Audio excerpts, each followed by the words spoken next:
नमस्कार, एक बार फिर से मैं आप सभी के सामने उपस्थित हूँ एक बहुत ही महत्वपूर्ण टॉपिक के साथ।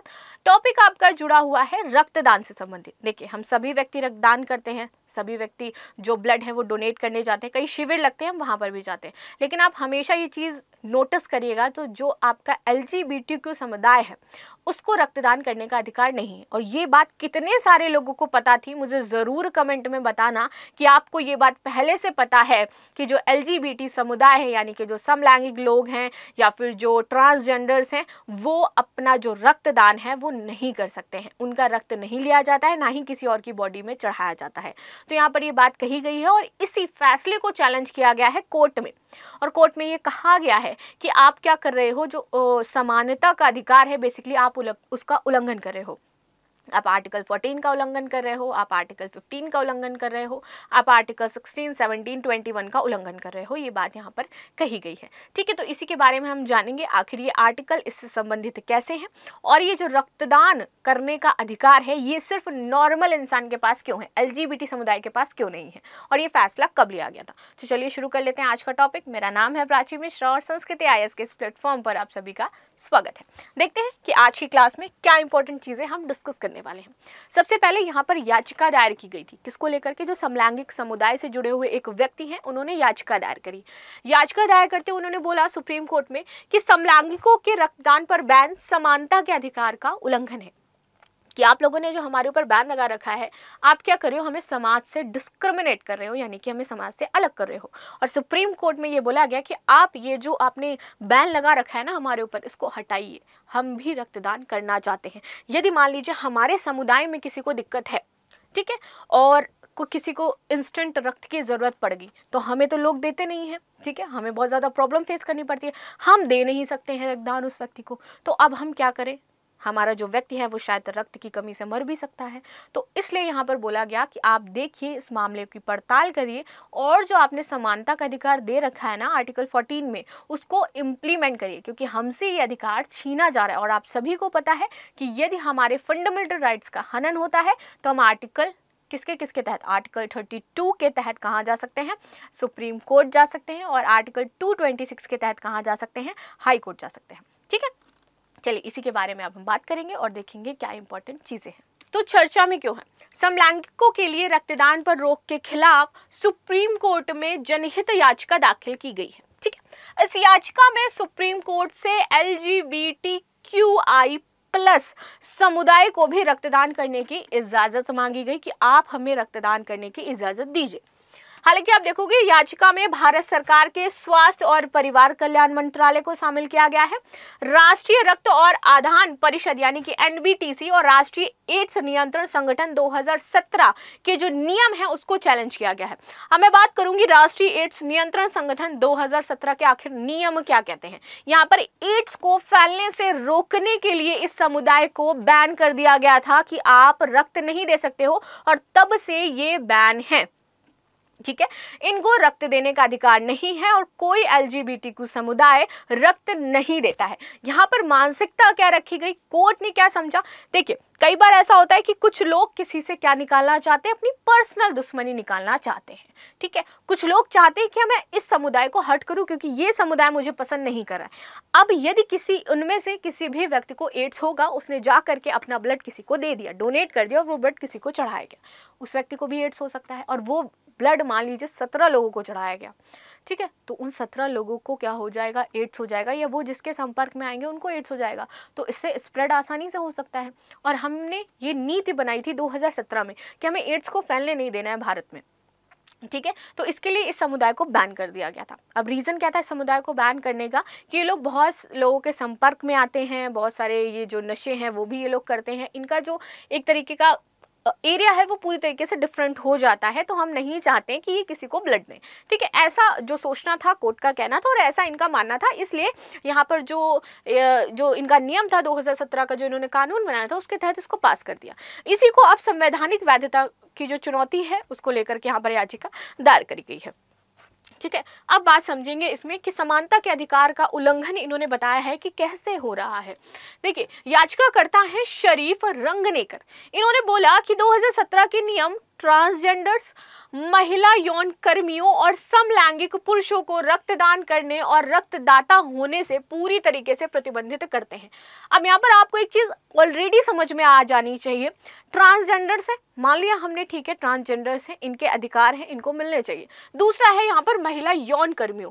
ये बात मुझे पर्सनली, और आपको क्या लगती है मुझे बताइएगा, कि जो महिला यौन कर्मी है वो अपना प्रोफेशन फॉलो कर रही है, हम उसको प्रोहिबिट नहीं कर रहे हैं, हम उसको किसी अदर दृष्टि से नहीं देख रहे हैं, लेकिन यहाँ पर सरकार ने क्योंकि एड्स को फैलने के लिए ये नीति बनाई है, अब क्या पता वो किसी पुरुष के ऐसे संपर्क में आई हो जिसको पहले से एड्स हो और वही महिला जा करके ब्लड डोनेट कर दे तो और लोगों को भी एड्स हो सकता है। इसके लिए ज़रूरी ये है कि पहले उसकी जाँच करो और जाँच करने के बाद आप ब्लड दो, ठीक है, ये एक हो सकता है। लेकिन अब हर बार तो जब कैंप्स लगते हैं, आप देखते हो छोटे छोटे कैंप्स लगते हैं, वहां पर वो लोग जांच नहीं करते हैं आपकी। मैंने भी मैनी ऑफ टाइम्स अपना ब्लड डोनेट किया है और आप में से बहुत सारे लोगों ने किया होगा। हर 6 महीने में शायद हम ब्लड डोनेट कर सकते हैं। तो जो कैंप साइड में लगते हैं ना, वहाँ पर वो आपकी एक वैन लेकर के आते हैं, बैठ जाते हैं साइड में, और वो खाली बस आपसे कुछ चीज़ें पूछते हैं कि आपने ड्रिंक तो नहीं करी है एक दिन पहले, आपसे पूछेंगे कि आपका जो ब्लड होता है उसको खाली बस एक सोल्यूशन में डाल करके देखते हैं कि थक्के तो नहीं उसके जम रहे हैं, अगर जमते हैं तो वाला ब्लड नहीं लिया जाता है। आपसे ये पूछते हैं कि आप अल्कोहल वगैरह तो नहीं कंज्यूम करते हैं, आपको कोई बीमारी तो नहीं है, ये सारी चीज़ें। वो मेरे ऊपर है, अगर मैं वो चीज़ छुपा लूँ कि मेरे को कोई बीमारी नहीं है, या फिर मैं ये छुपा लूँ कि मेरे को एड्स है, तो मैं तो वो ब्लड दे दूंगी ना, क्योंकि वो टेस्ट तो नहीं कर रहे हैं। अब ऐसी स्थिति में जब वो व्यक्ति ब्लड दे देगा तो वो दूसरों में स्प्रेड हो जाएगा, ये कॉमन सी चीज़ है। और वही बात यहाँ पर ये कह रहे हैं कि आप इसको अलाउ कर दो, तो ये चीज़ यहाँ पर एक तरीके से मेरे हिसाब से जो बैन है वो सही है महिला यौन कर्मियों पर। बाकी जो LGBTQ समुदाय है, अगर आप लेना भी चाहते हो या फिर आप करवाना भी चाहते हो तो पहले आप उसकी प्रॉपर व्यवस्था करे सरकार, तब इस चीज़ को अलाउ कर दे। प्रॉपर व्यवस्था कैसे, कि आपको क्या करना है, सबसे पहले टेस्ट करवाना है, जाइए एक दिन पहले टेस्ट करवाइए, रिपोर्ट आ जाए नॉर्मल हो, देन आप अपना ब्लड दे दीजिए जा करके। तो ये इस तरीके से हो सकता है, ठीक है। समलैंगिक पुरुषों को, जो भी समलैंगिक पुरुष हैं, उनको ये अधिकार नहीं है कि वो रक्त दे सके। इस तरह से पूर्ण प्रतिबंध संविधान के अनुच्छेद 14, 15, 17 और 21 के तहत संरक्षित समानता, सम्मान और जीवन के अधिकार का क्या कर रहा है, उल्लंघन कर रहा है, ऐसा इन्होंने बोला। लिहाजा कोर्ट ने ये प्रतिबंध हटाने का आदेश जारी कर सबको समान अधिकार दे। उन्होंने बोला है कि आप क्या करें कि कोर्ट ये प्रतिबंध हटा दे और हम सबको समान अधिकार दे दे। उन्होंने इस प्रतिबंध को समानता के अधिकार का उल्लंघन बताया है। अब बात कर लेते हैं हम भाई कि कैसे उल्लंघन हो रहा है और हमारे अधिकार क्या कहते हैं। ट्रांसजेंडर महिलाएं यहाँ पर रक्तदान कर सकती हैं। दिसंबर 2015 में आप देखोगे ट्रांसजेंडर महिलाओं को रक्तदान करने की अनुमति दी गई है, शुरुआत से है उनके पास, वो देख सकती हैं। 2017 में जब ये नियम आया, वो एड्स का हम उस टाइम उसको कम करना चाहते थे, भारत सरकार कम करना चाहती थी, बहुत ज़्यादा फैल रहा था एड्स, इसलिए इन पर प्रतिबंध लगा दिया गया था, तब से प्रतिबंध है। और वो स्टार्टिंग से ये जो समलैंगिक पुरुष हैं और ये जो यौन कर्मी है, इन पर तो शुरुआत से ही है, लेकिन ट्रांसजेंडर पर यहाँ पर नहीं था तब, ठीक है। 2015 में इनको अधिकार दिया गया था कि ट्रांसजेंडर जो महिलाएं हैं वो रक्तदान कर सकती हैं। आगे देखते हैं, दिसंबर 2015 में ट्रांसजेंडर जो महिलाएं हैं वो रक्तदान कर सकती थी। ट्रांसजेंडर पुरुषों और अन्य संभावित दाताओं का मूल्यांकन भी समान पात्रता मापदंडों के आधार पर किया जाता है, लेकिन इसके बाद क्या है, 2017 में बैन कर दिया गया था ये चीज़। तो आपको ये समझ में आ गया होगा, अगर वे उन मापदंडों को पूरा करते हैं तो वो रक्तदान कर सकते हैं। नए व्यक्तिगत दाता मूल्यांकन के तहत दाताओं से अब लिंग के आधार पर सवाल नहीं पूछे जाते, इसके बजाय दाताओं से व्यक्तिगत जोखिम मूल्यांकन के आधार पर सवाल पूछे जाते हैं कि यदि ऐसा कुछ होता है या इससे रिलेटेड प्रॉब्लम है तो आप मुझे बता सकते हो। जैसे मैंने बताया कि पर्सनल क्वेश्चंस वहां पर पूछ लिए जाते हैं। इसमें नए या कई भागीदारों के साथ हाल ही में 3 महीने में हुई सेक्सुअल हिस्ट्री पूछी जाती है कि आप अभी कुछ 3 महीनों में कितने सारे लोगों के साथ आप सेक्सुअली अटैच्ड हुए, कितने सारे लोगों के साथ आपके संबंध हैं, ये सारी चीज़ें पूछी जाती हैं। देन फिर आपको ये क्या जो रक्त वाली चीज़ें हैं ये आप डोनेट कर सकते हो। तो ये इस तरीके से था, लेकिन बाद में ये सारा कुछ बैन कर दिया गया, ठीक है। अब देख लेते हैं कि 2017 में जो प्रतिबंध लगाया गया था वो क्या था, ठीक है। भारत सरकार ने साल 2017 में एक कानून बनाया था, ठीक है, और इसके तहत ट्रांसजेंडर लोगों को रक्तदान पर प्रतिबंध लगा दिया गया। एक LGBTQ+ कार्यकर्ता ने 2021 में देश के सर्वोच्च न्यायालय में एक याचिका दायर की थी, जिसमें रक्तदान नीति के 2 खंडों की संवैधानिक वैधता को चुनौती दी गई थी। सरकार ने अपने दिशा निर्देशों का बचाव करते हुए कहा कि वे वैज्ञानिक तथ्य पर आधारित थे, वैज्ञानिक तौर तरीके से हमने सोचा था, इसलिए हमने आप पर प्रतिबंध लगाया और ये लगा रहेगा, ठीक है। चलिए आगे देख लेते हैं, आगे इसमें क्या चीजें थी। HIV एवं एड्स PNC अधिनियम 2017। देखिए, HIV और एड्स रोकथाम और नियंत्रण अधिनियम 2017 HIV और एड्स से संक्रमित और प्रभावित व्यक्तियों के अधिकारों की रक्षा और संवर्धन का एक केंद्रीय कानून है। ये कानून आपका 10 सितंबर 2018 को लागू हुआ। जब इसको फॉर्म किया जा रहा था तो इस फॉर्मेशन के दौरान LGBTQ पर स्पेशली ध्यान केंद्रित किया गया, यौन कर्मियों पर स्पेशली ध्यान केंद्रित किया गया और उनको बैन कर दिया गया। ठीक है, यहाँ पर ये था कि बेसिकली पूरा फोकस था कि एड्स को नहीं फैलने देना है भारत में, क्योंकि उस दौरान बहुत तेजी से फैल रहा था। और दोबारा से अभी रिपोर्ट आई है कि भारत एड्स की राजधानी बनने वाला है। भारत में लगभग 21 लाख से ऊपर पेशेंट हैं किसके, एड्स के। ठीक है, ये स्वास्थ्य सेवा प्रदाताओं के अधिकारों की रक्षा करने का भी प्रयास करता है। ठीक है, आगे बात कर लेते हैं कानून के समक्ष समानता, अनुच्छेद 14 जिसके उल्लंघन की बात कही गई है। आखिर ये अनुच्छेद 14 है क्या और कहता क्या है? देखिए, भारतीय संविधान का अनुच्छेद 14 कानून की नजर में सभी लोगों के समानता की बात करता है कि कानून की नजर में चाहे LGBT हो, चाहे कोई यौन कर्मी हो, चाहे कोई आम इंसान हो, सब बराबर है। अमीर गरीब सब बराबर है, सबके लिए कानून एक है।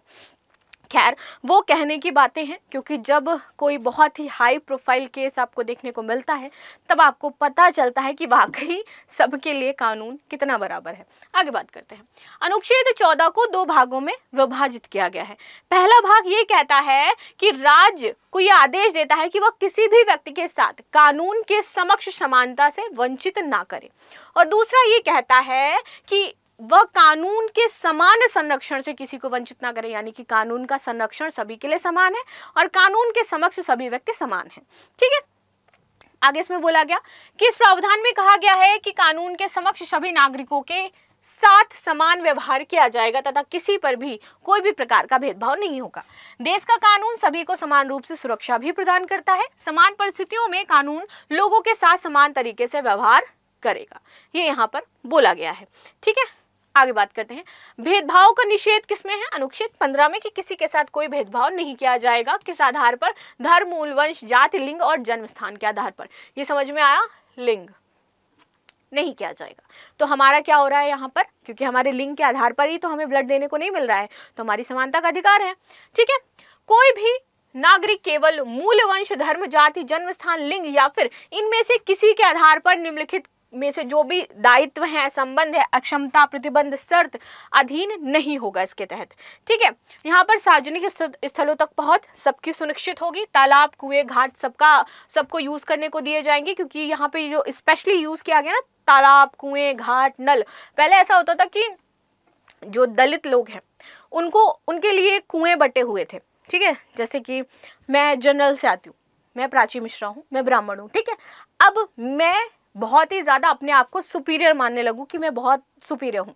अब कोई व्यक्ति मेरे सामने आए जो शूद्र जाति से बिलोंग करता है, ठीक है, अब मैं उसको ये कहूँगी कि ये मेरी टेरिटरी है और ये मेरी टेरिटरी का कुआं है, तुम इसको नहीं छू सकते हो, क्योंकि मैं सुपीरियर हूं और क्योंकि मैं ब्राह्मण हूं, तो ये अगर तुम छूओगे तो अछूत हो जाएगा।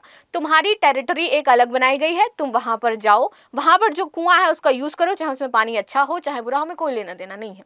ये जो डिस्क्रिमिनेशन है बहुत साल पहले होता था और इवन आज भी होता है। अगर आप ग्रामीण एरिया में जाकर के देखोगे, और कौन मेरी इस बात से सहमत है मुझे जरूर बताना, क्योंकि ये डिस्क्रिमिनेशन आपको अभी भी देखने को मिलेगा और बहुत सारे एरियाज में है। अभी डिस्क्रिमिनेशन के तहत 21 लड़कियों को एक स्कूल से निकाल दिया गया था क्योंकि वो निम्न जाति से आती थी। तो अभी भी देखो भारत की स्थिति क्या है, और आप जिस गांव में रह रहे हो, जहां से मुझे देख रहे हो, वहां की क्या स्थिति है, इस चीज को लेकर के मुझे जरूर बताना। ठीक है, तो ये जो था इसीलिए यहाँ पर बोला गया, स्पेशली मेंशन किया गया कि तालाब, कुएं, घाट सब पर सबका समान अधिकार है। अनुच्छेद में यह भी उल्लेख किया गया है, एक एक्सेप्शन है यहाँ पर, ये जरूर देख लेना कि इस अनुच्छेद के बावजूद महिलाओं, बच्चों और पिछड़े वर्गों के लिए विशेष प्रावधान किया जाता है, और ये विशेष प्रावधान आपका आ जाता है आरक्षण। ठीक है, ये इसके तहत किया जाता है, वरना क्यों आप लोग कहने लोगे ना आरक्षण जो है वो क्यों दिया जा रहा है, समानता तो खत्म हो गई ना।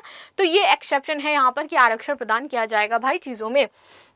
आगे देखें, सार्वजनिक रोजगार के मामलों में अवसर की समानता, यही आपका आरक्षण है। ठीक है, अनुच्छेद 16, सभी नागरिकों के लिए राज्य सेवा में समान रोजगार के अवसर सबको प्रदान किए जाएंगे, चाहे वो किसी भी नस्ल का हो, धर्म का हो, जाति का हो, लिंग का हो, जन्म स्थान का हो या फिर वंश का हो या फिर निवास कहीं पर भी उसका हो, इससे भेदभाव नहीं किया जाएगा। पिछड़े वर्गों के लिए विशेष प्रावधान प्रदान करने के लिए इसमें अपवाद किया गया है, दैट इज आपका आरक्षण। ठीक है, तो पिछड़े जो वर्ग हैं उनके लिए ये जो प्रॉब्लम्स हैं, ये जो समस्याएं हैं, उनको समाधान किया जाएगा। ठीक है, चलिए अस्पृश्यता उन्मूलन, ये आ जाता है हमारे किस में, आर्टिकल 17। आर्टिकल अनुच्छेद के तहत अस्पृश्यता यानी कि छुआछूत को समाप्त कर दिया गया, डिमोलिश कर दिया। सभी रूप से अस्पृश्यता का उन्मूलन किया जाएगा और अस्पृश्यता के कारण उत्पन्न कोई भी अक्षमता अपराध नहीं मानी जाएगी, कि छूना किसी को कोई अपराध नहीं है। और आर्टिकल 21 लास्ट हमारा बचता है, जीवन जीने का अधिकार सबको मिला हुआ है, समान रूप से सबको सम्मान पूर्वक जीवन जीना है। यह आर्टिकल 21 हमारा कहता है जीवन भी जीना है और सम्मान पूर्वक जीवन जीना है। तो हमारा ये जो अधिकार है वो भी यहाँ पर हनित हो रहा है, उसका हनन हो रहा है, और सुप्रीम कोर्ट को चाहिए कि ये हमारे आर्टिकल जिनका आप हनन कर रहे हो उसको यहाँ पर हटाएं। ठीक है, तो यहाँ पर ये बात कही गई थी। आई होप आपको ये लेक्चर समझ में आया होगा, क्या इसमें बातें कही गई हैं, और आपको क्या लगता है कि सरकार को ये जो प्रतिबंध है वो हटा देना चाहिए। और अगर सरकार ये प्रतिबंध हटाती है तो नो डाउट आपको HIV केसेस में एक अच्छी खासी उछाल देखने को मिलेगी, जो अभी भी आपको देखने को मिल रही है, चाहे वो यूपी हो चाहे वो त्रिपुरा हो। आपको एड्स से संबंधित केस एक दिन में 1000 से ऊपर देखने को मिल रहे हैं, जो कि सिर्फ एक इलाके के हैं। अभी मैंने महाराजगंज से रिलेटेड वीडियो बनाया था यूपी का, जहाँ पर 2000 प्लस केसेस पेशेंट्स जो है वो देखने को मिल रहे हैं। तो बहुत ही एक मैं कहती हूँ कोर प्रॉब्लम है जिसको शॉर्ट आउट करना चाहिए। अब इसी के साथ मैं ये वीडियो यहीं समाप्त करती हूँ, मिलती हूँ नेक्स्ट क्लास में। अपने फीडबैक ज़रूर दें। Thank you so much. Like and subscribe करना बिल्कुल भी ना भूलें।